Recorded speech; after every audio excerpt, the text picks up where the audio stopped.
সবাইকে ঈদের শুভেচ্ছা, ঈদুল ফিতরের শুভেচ্ছা। আমরা বেনাপোল বিকেএস বেনাপোল ক্রীড়া সংস্থার পক্ষ থেকে আমরা সমস্ত বেনাপোলবাসী এবং যারা সাংবাদিক এখানে উপস্থিত হয়েছে আমাদের বিকেএসের পরিবার থেকে আপনাদেরকে আরও একবার ঈদের শুভেচ্ছা জানাচ্ছি। আমরা যে কারণে আজকে এই আপনাদের সাথে বিনিময় করতে এসেছি তার মূল কারণ সেটি হচ্ছে বেনাপোল ক্রীড়া সংস্থা ইতিমধ্যে ঈদের আনন্দকে আরও একটু বাড়িয়ে তোলার জন্য বেশ কিছু কর্মসূচি গ্রহণ করেছে।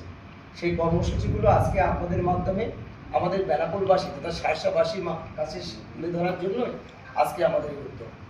আমরা যে পদক্ষেপগুলো নিয়েছি সেটি হচ্ছে অর্থাৎ শনিবারে যে ঈদ তার পরের দিন রবিবার বেনাপোল বল ফিল্ডে বেনাপোল ক্রীড়া সংস্থার উদ্যোগে আমাদের এখানে যারা ক্রিকেট প্লেয়ার আছে এবং যারা প্রবীণ ক্রিকেট প্লেয়ার আছে উভয় তাদেরকে নিয়ে একটি প্রীতি ম্যাচ আমরা সকাল 9টায় বেনাপোল বল ফিল্ডে অনুষ্ঠিত হবে। এটি একটা চমৎকার খেলা হবে আমরা আশা করছি। সেই খেলায় আপনারা সবাই অংশগ্রহণ করবেন, সেটি জনগণ আমাদের সাধারণ মানুষের কাছে পৌঁছে দেওয়ার জন্য আজকে আমাদের আরেকটি উদ্যোগ। এছাড়া আমাদের একটা ভীষণ একটা চমক আছে, যেটি হচ্ছে ওই রবিবারই বিকাল 3টায় 3:30টায় বেনাপোল বল ফিল্ডে একটি প্রীতি ফুটবল ম্যাচের আয়োজন করা হয়েছে। আপনারা জানেন যে বেনাপোলের আমাদের সূর্য সন্তান বেনাপোলের প্রায় 12 জন প্লেয়ার আমাদের ঢাকাতে ন্যাশনাল টিমে বিভিন্ন ক্লাবে প্রিমিয়ার লিগে খেলা করে। বিশেষ করে এখানে আমি নাম উল্লেখ করতে চাই আমাদের রাহুল।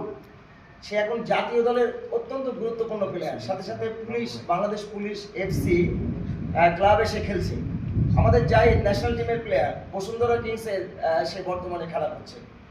নয়ন ও ন্যাশনাল টিমের প্লেয়ার আমাদের বেনাপোলের সন্তান সবাই, ও বসুন্ধরা কিংসে আছে। আমাদের মেহেদি হচ্ছে ন্যাশনাল টিমে খেলছে বাংলাদেশ জাতীয় দলে এবং বসুন্ধরা কিংসের গোলকিপার। আমাদের রবিউল হচ্ছে আর্মি ন্যাশনাল টিমে খেলা করছে। আপনারা জানেন এই সবাই ন্যাশনাল টিমে খেলছে বাংলাদেশ জাতীয় দলে ফুটবল দলে। সাথে সাথে ক্লাবের ক্ষেত্রে কিন্তু এখন বসুন্ধরা কিংস হচ্ছে বাংলাদেশের 1 নম্বরে।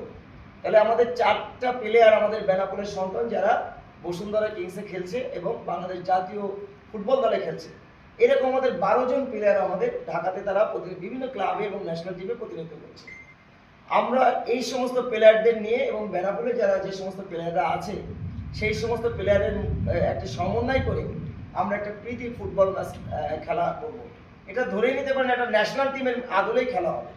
আমি বেনাপোলবাসী শার্শাবাসী সবাইকে আমাদের এই খেলা উপভোগ করার জন্য, এই খেলায় উপস্থিত হওয়ার জন্য আমি আহ্বান রাখছি আপনাদের মধ্যে দিয়ে।